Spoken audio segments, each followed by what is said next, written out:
Olá, meus amores, sejam bem-vindos à nossa aula de recuperação de produção de texto. A gente vai focar nos assuntos que vão cair na prova de recuperação, que foram os assuntos mais importantes que a gente estudou no decorrer do ano letivo em produção de texto, tá? O primeiro conteúdo, a gente vai relembrar, é sobre e-mail, né? A gente viu e-mail lá no comecinho do ano letivo, né, no nosso primeiro bimestre. E o que é o e-mail? O e-mail, né, ou correio eletrônico, também pode ser chamado assim, é um método que permite compor, enviar e receber mensagens através de sistemas eletrônicos de comunicação. As características de um e-mail, né, é a agilidade na mensagem que se deseja enviar, né, ele é enviado rapidamente. A comunicação ela é exclusivamente virtual, né, ou seja, ela só acontece em plataforma virtual, né, não acontece por carta escrita, nada do tipo, o e-mail é só virtual. Não há limite de caracteres, tá? Não existe limite para caracteres. E é possível a gente anexar qualquer conteúdo, né? Até mesmo conteúdo não verbal, como fotos, né? E é possível enviar também vídeos e áudios, né? Por esse motivo, o e-mail, ele não tem limite de caracteres, tá? Aqui do lado, a gente tem um exemplo, certo? De e-mail, onde a gente encontra aqui, né, o para. Para é para quem, né, vai ser enviado esse e-mail, né?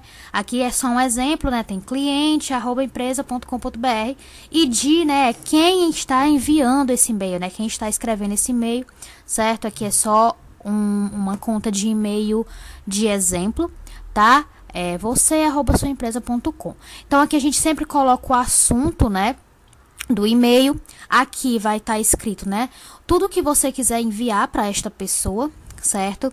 E geralmente no final do e-mail você põe a sua assinatura, né? Por exemplo, se esse e-mail tivesse sido enviado por mim, aqui no final estaria meu nome, né? Abraços, vírgula, embaixo meu nome, Janaína, certo? Então sempre é colocado no final do e-mail o nome da pessoa que está enviando, né? Além de estar aqui no DI, que aqui vai estar na verdade a conta da pessoa, a conta de e-mail da pessoa, aqui embaixo vai estar o nome da pessoa que está enviando esse e-mail, certo? O nosso próximo conteúdo é sobre carta pessoal, né? A gente vai relembrar também. Diz que carta pessoal, né, são ferramentas de comunicação normalmente manuscritas, né? Ou seja, escritas à mão, em que as pessoas relatam a amigos e ou familiares eventos de sua vida. Por se tratar de comunicação entre pessoas próximas, né, a linguagem das cartas geralmente é informal, certo? A gente tem como características de uma carta o local e a data, né, em que se escreve, como aqui esse lado a gente tem um exemplo de uma carta, logo aqui em cima tem Alexandria, 22 de julho de 2004, ou seja, essa carta foi escrita de Alexandria, né, que é um local, na data de 22 de julho de 2004, tá? Quem se dirige à carta, né? A quem se dirige à carta, ou seja, para quem eu estou escrevendo essa carta, né? Vem sempre embaixo. Então, aqui tem Oi, Sami, ou seja, a pessoa que vai receber essa carta se chama Sami, né? O uso recorrente do pronome eu, pode ser aparente ou não, né? Ou seja, sempre no corpo da carta vai ter eu, né? Mesmo que não seja aparente. Como, por exemplo, estou há poucos dias no Egito, né? Eu estou há poucos dias no Egito. Então, sempre está falando de si mesmo, né? Está falando da pessoa que está escrevendo a carta, certo?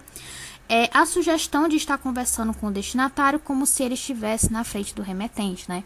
Então, quando você escreve uma carta, geralmente você escreve como se você estivesse conversando com a pessoa naquele momento, né? Como se ela estivesse na sua frente, certo? Tem muito demonstrativo, né, de afeto, né? Às vezes você diz que está com saudades, né? Como aqui diz, estou com saudades, no caso está falando do Brasil, mas, né, sempre tem aquelas palavras de afeto, né? Como carinho, saudades, enfim. Tem a saudação, né? Como aqui no caso, né? Sempre no final, manda um abraço, um beijo, enfim. E no fim, sempre se escreve o nome da pessoa, né, que escreveu a carta. No caso aqui, quem escreveu essa carta foi a Rita, ó. Bem aqui embaixo, né, está o nome Rita.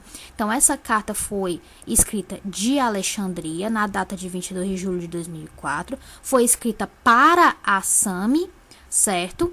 E quem escreveu foi a Rita, ok? Vamos agora falar do chat, né? A gente viu sobre o chat mais recentemente. E o chat, ele é uma palavra inglesa, né, que significa bate-papo, né? É uma forma de comunicação em plataforma virtual na qual a mensagem é enviada e recebida instantaneamente, né? Ao mesmo tempo que você envia, a pessoa já está recebendo. pode ser realizado entre 2 pessoas ou mais. Atualmente a gente tem o WhatsApp, né, que é o chat ou bate-papo mais popular do Brasil, né? Então a gente pode usar o WhatsApp para enviar e receber mensagem instantaneamente. Você pode conversar com uma pessoa ou com mais de uma pessoa ao mesmo tempo, né? Se você criar grupos. Nosso próximo conteúdo é o hipertexto, certo? O hipertexto também a gente viu mais recentemente, a gente vai relembrar. O hipertexto, ele é o texto publicado que em seu corpo fornece informações adicionais à leitura através de links ou hiperlinks, né? Que são adicionados a palavras específicas, né?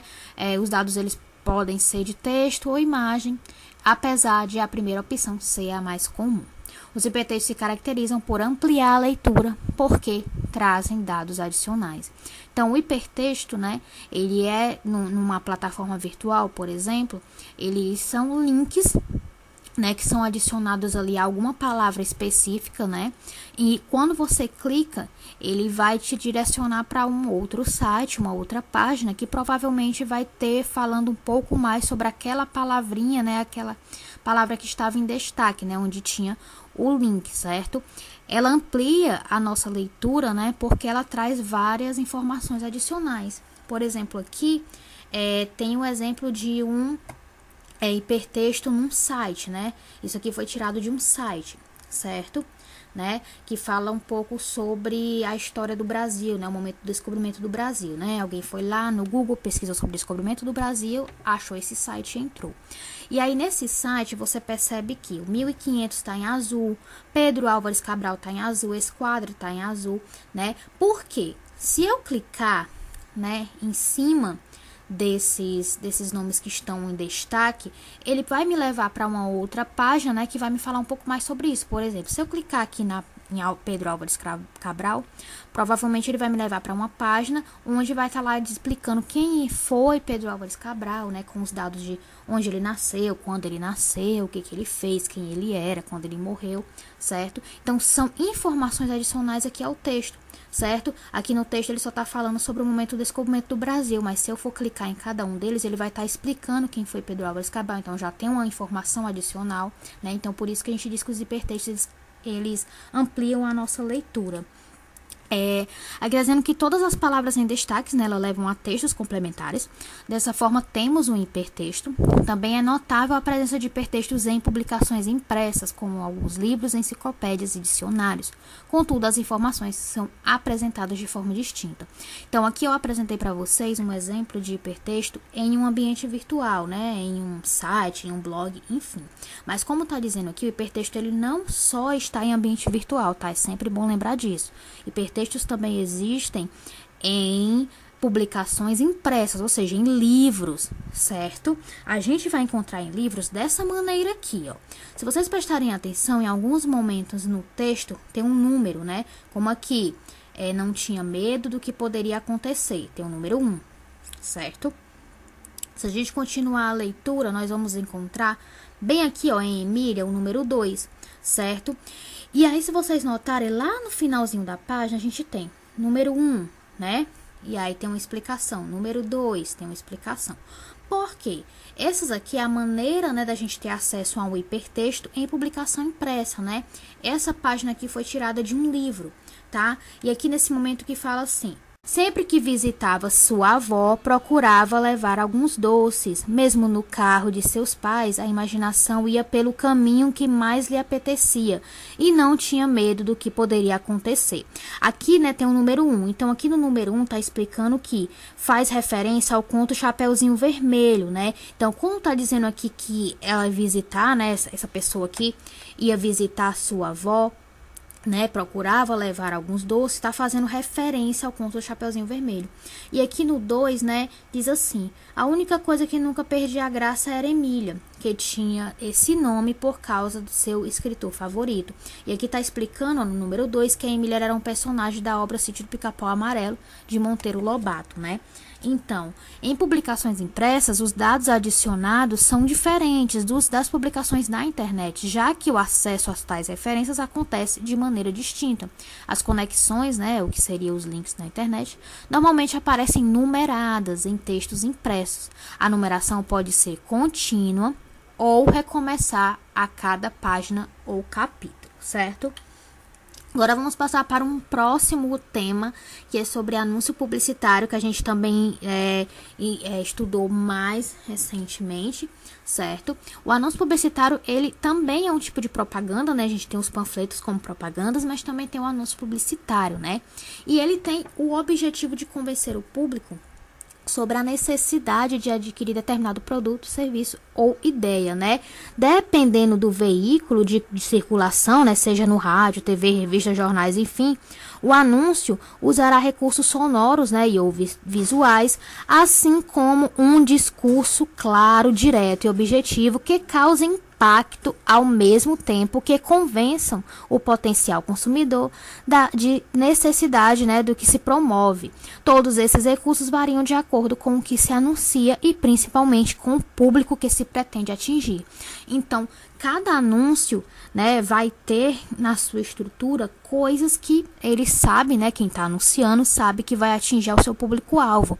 O que é o público-alvo, né? São as pessoas que provavelmente teriam interesse naquele produto, né? Por exemplo, se eu estou vendendo um produto para emagrecer, né?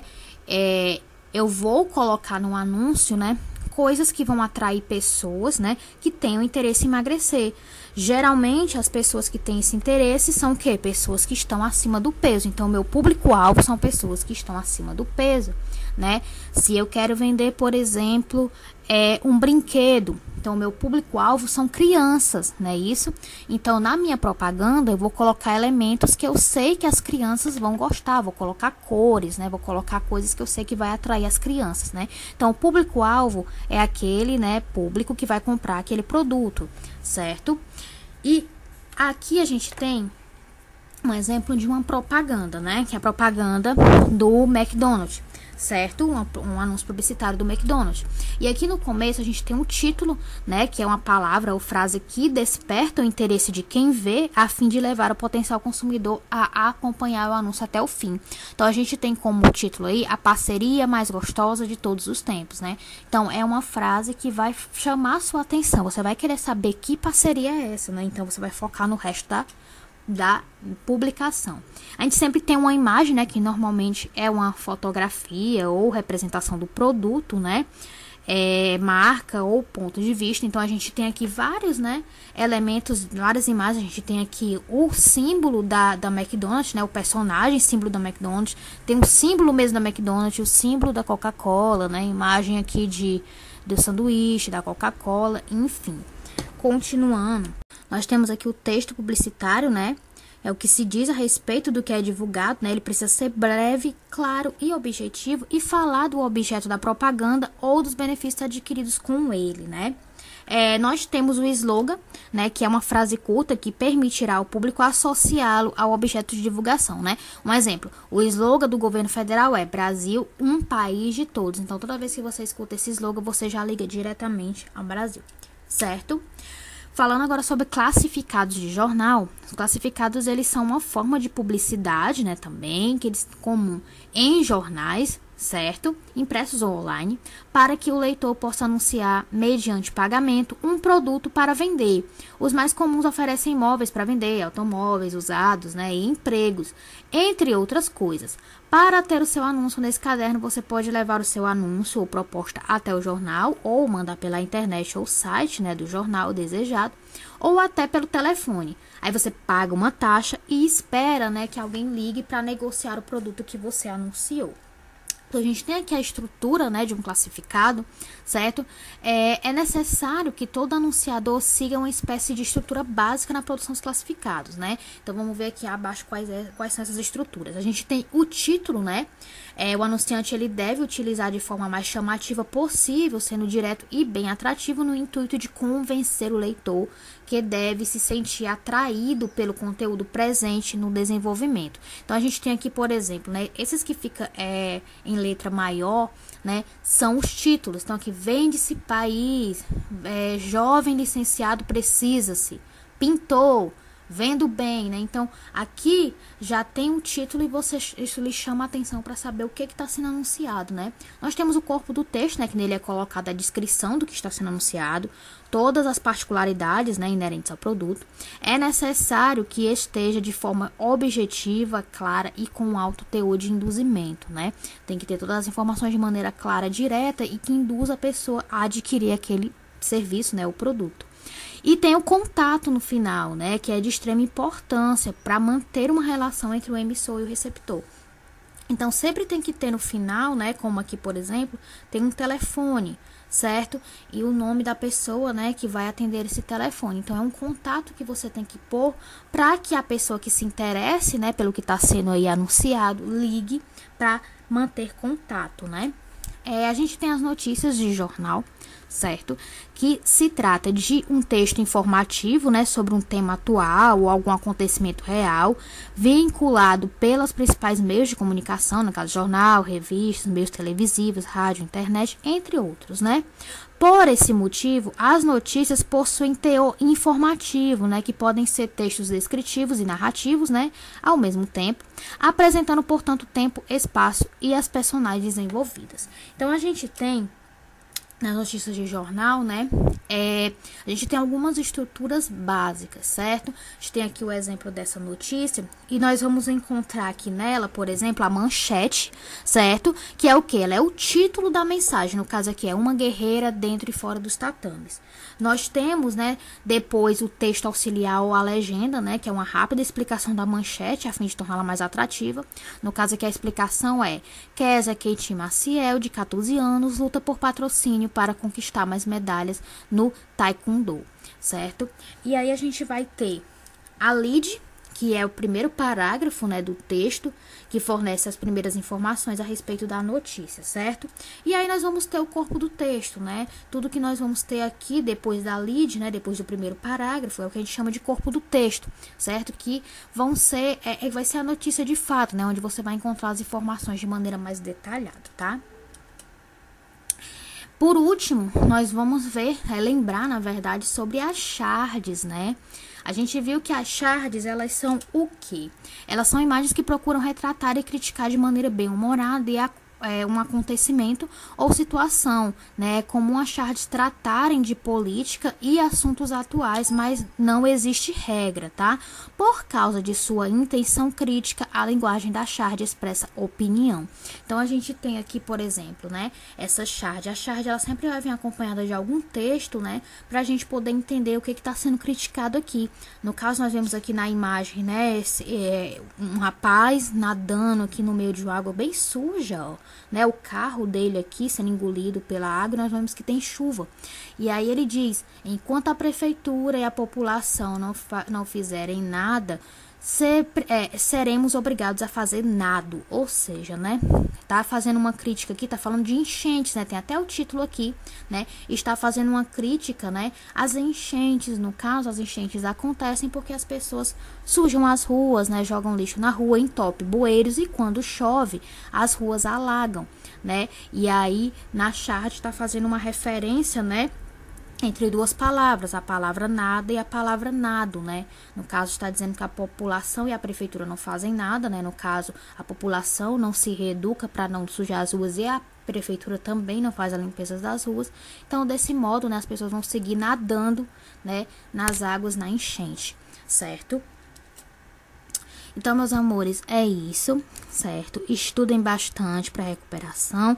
A prova de recuperação de produção de texto tá fácil, certo? É só vocês estudarem e prestarem atenção que vai dar certo.